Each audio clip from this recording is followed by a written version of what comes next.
Back to star food channel. ఈరోజు ఇంట్లోనే ఈజీగా వెజ్ మంచూరియాని ఎలా ప్రిపేర్ చేయాలో నేర్చుకుందాము. నాకు కూడా తెలియదండి ఇది చేసినప్పుడు ఇంట్లో ఇంత టేస్టీగా పర్ఫెక్ట్గా వస్తుందని. నేను చెప్పే టిప్స్తో ఈ విధంగానే ట్రై చేయండి, చాలా చాలా బాగుంటుంది. ఈ వెజ్ మంచూరియా కోసం క్యాబేజ్, క్యాప్సికమ్, క్యారెట్, కాలీఫ్లవర్, పచ్చిమిర్చి, ఈ వెజిటేబుల్స్ అన్నింటినీ కూడా చిన్న చిన్న ముక్కలుగా మనకి ఎంత వీలైతే అంత ఫైన్గా చిన్న చిన్న ముక్కలుగా కట్ చేసుకుని పెట్టుకోవాలి. క్యాబేజ్ను ఎక్కువ క్వాంటిటీలో తీసుకోవాలి. క్యాబేజ్ తురుము మనం ఎక్కువ క్వాంటిటీలో తీసుకుని తర్వాత ఒక క్యాప్సికమ్ తీసుకుని చిన్న చిన్న ముక్కలుగా కట్ చేసుకోవాలి. తర్వాత ఒక క్యారెట్ను చిన్న చిన్న ముక్కలుగా కట్ చేసి వేసుకోవాలి. తర్వాత కాలీఫ్లవర్ను కూడా చిన్న చిన్న ముక్కలుగా కట్ చేసుకుని తర్వాత పచ్చిమిర్చి మీకు ఎంత కారం కావాలితే అంత పచ్చిమిర్చిని కూడా చిన్న చిన్న ముక్కలుగా కట్ చేసి వేసుకోవాలి. తర్వాత half teaspoon salt, half teaspoon అల్లం వెల్లుల్లి పేస్ట్ వేసుకుని బాగా వాటిలోంచి వాటర్ వచ్చే విధంగా కూడా బాగా ఇలాగా బాగా మనం నలిపి పెట్టుకోవాలి. ఇలా చూడండి, ఇక్కడ చూపిస్తున్న విధంగా ఈ విధంగా క్యాబేజ్, కాలీఫ్లవర్లో, క్యాప్సికంలో మనకి వాటర్ ఉంటుంది కదా, ఇలా ఈ విధంగా మనం స్మాష్ చేసినట్లయితే వాటర్ బయటకు వస్తుంది. ఆ తర్వాత ఇందులో 2 టీ స్పూన్లు మైదా, 2 టీ స్పూన్లు కార్న్ఫ్లోర్ వేసి కలుపుకోవాలి. కార్న్ఫ్లోర్, మైదాకు క్వాంటిటీ ఏమీ అవసరం లేదు, మీకు రోల్స్ అవే విధంగా ఈ పిండిని కలుపుకోవాలి. వాటర్ ఏమీ యాడ్ చేయకూడదు. ఇప్పుడు చూడండి, ఈ పిండి వేసిన తర్వాత కొంచెం మనకు రోల్ అవ్వట్లేదు కదా, అందుకని ఇంకొంచెం మైదా యాడ్ చేసుకుని, అంటే నేను ఇప్పుడు 3 టీ స్పూన్లు మైదా, 2 టీ స్పూన్లు కార్న్ఫ్లోర్ యాడ్ చేశాను. పర్ఫెక్ట్గా సరిపోయింది.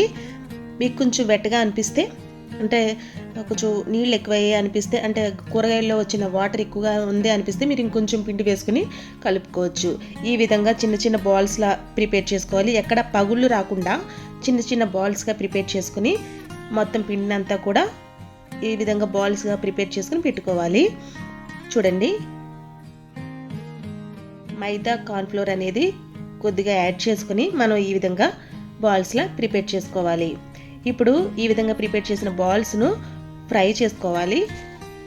స్టవ్ మీద ప్యాన్ పెట్టి ఆయిల్ బాగా వేడైన తర్వాత అందులో ఈ బాల్స్ని వేసి ఒక 2 నిమిషాలు కదపకుండా అలానే వదిలేయాలి. మీరు ఏమీ కదపొద్దు. ఈ బాల్స్ ఫ్రై అవ్వడానికి దాదాపు 10 నిమిషాల వరకు పడుతుంది. ఒక 2 మినిట్స్ తర్వాత నెమ్మదిగా ఒక స్పూన్తో కానీ గరిటెతో కానీ నెమ్మదిగా టర్న్ చేసుకోండి. వీటిని స్టవ్ని మీడియం ఫ్లేమ్లో పెట్టి ఫ్రై చేసుకోవాలి, లేదంటే పైన మాడిపోతాయి. మీకు 10 నిమిషాలలో ఈవెన్గా బాగా గోల్డెన్ బ్రౌన్ వస్తాయి. ఇవన్నీ కూడా, ఈ బాల్స్ అన్నీ కూడా కొంచెం టైం ఎక్కువే పడుతుంది. మనం మీడియం ఫ్లేమ్లో పెట్టుకుని ఇలా ఈ విధంగా ఫ్రై చేసుకుంటే మీరేమీ ఈ విధంగా కలపాల్సిన అవసరం లేదు. ఇప్పుడు చూడండి, చక్కగా గోల్డెన్ బ్రౌన్లోకి ఫ్రై అయ్యాయి.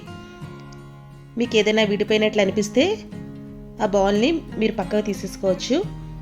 ఇప్పుడు వీటిని ఈ విధంగా ఫ్రై అయిన వాటిని ప్లేట్లోకి తీసుకుని సాస్ ప్రిపేర్ చేసుకుందాము. ఇప్పుడు మంచూరియా సాస్ని ప్రిపేర్ చేసుకుందాము. ఇప్పుడు స్టవ్ మీద వేరొక ప్యాన్ పెట్టుకుని అందులో 2 టీ స్పూన్ల వరకు ఆయిల్ వేసుకుని ఫైన్గా చాప్ చేసుకున్న వెల్లుల్లిని, కొంచెం వెల్లుల్లి ఎక్కువే వేసుకోవాలి, చిన్న చిన్న ముక్కలుగా కట్ చేసి వేసుకోవాలి. వాటిని వేసుకున్న తర్వాత ఒక్క ఉల్లిపాయను తీసుకుని చిన్న చిన్న ముక్కలుగా కట్ చేసి వేసుకుని తర్వాత 2 పచ్చిమిర్చిని కూడా వేసుకుని తర్వాత కొద్దిగా క్యాప్సికమ్ ముక్కలను కూడా వేసుకుని ఒక 2 నిమిషాలు ఫ్రై చేసుకున్న తర్వాత ఇందులో ఒక ఫుల్ టీ స్పూన్ వరకు వెనిగర్, ఒక full teaspoon soya sauce, ఒక full teaspoon tomato sauce, half teaspoon కారం, half teaspoon sugar, half teaspoon salt వేసి కలుపుకోవాలి. తర్వాత ఒక హాఫ్ టీ స్పూన్ వరకు కార్న్ఫ్లోర్ తీసుకుని కొద్దిగా వాటర్ వేసి కలుపుకుని ఇందులో పోసుకోవాలి. మీకు కొంచెం థిక్గా అనిపిస్తే కొంచెం వాటర్ని కూడా యాడ్ చేసుకోవచ్చు. ఇందులో కొద్దిగా థిక్గా అనిపిస్తుంది కాబట్టి కొద్దిగా వాటర్ని యాడ్ చేసుకుని ఈ సాస్లన్నీ కూడా బాగా కలిసిన తర్వాత మనం ముందుగా ప్రిపేర్ చేసుకున్న బాల్స్ను ఇందులో వేసుకుని ఈ సాస్ అంతా కూడా ఈ బాల్స్కి పట్టే విధంగా మనం కలుపుకోవాలి. జాగ్రత్తగా కలపాలి. ఈ బాల్స్ విడిపోకుండా ఈ విధంగా కలుపుకోవాలి. చూడండి, ఇలాగ ఒక స్పూన్ తీసుకుని ఒక స్పూన్తో ఈ విధంగా కలుపుకుని తర్వాత స్టవ్ను ఆఫ్ చేసుకుని దానిపైన కొద్దిగా కొత్తిమీర, కొంచెం స్ప్రింగ్ ఆనియన్స్ను చల్లితే వేడి వేడి మంచూరియా రెడీ. టేస్ట్ చాలా చాలా బాగుంది. నేను మళ్ళీ చెప్తున్నాను, చాలా బాగుంది. ఒకసారి మీరు ఈ విధంగా ట్రై చేయండి. నేను చెప్పిన విధంగా వెజిటేబుల్స్ని వేసి మీరు ఈ విధంగా ట్రై చేస్తే చాలా బాగుంటుంది. మీకు నచ్చితే పైనుంచి కొంచెం మిరియాల పొడిని జల్లుకుని మీరు సర్వ్ చేసుకోవచ్చు. చాలా బాగుంటుంది. ప్లీజ్ మీకు కనుక నా వీడియోస్ నచ్చినట్లయితే ఒక లైక్ చేయండి, సబ్స్క్రైబ్ చేసుకుని పక్కనున్న ఆల్ అనే గంట సింబల్ ప్రెస్ చేస్తే నేను వీడియోస్ పెట్టిన వెంటనే మీకు నోటిఫికేషన్ వస్తుంది. Please like, share and subscribe.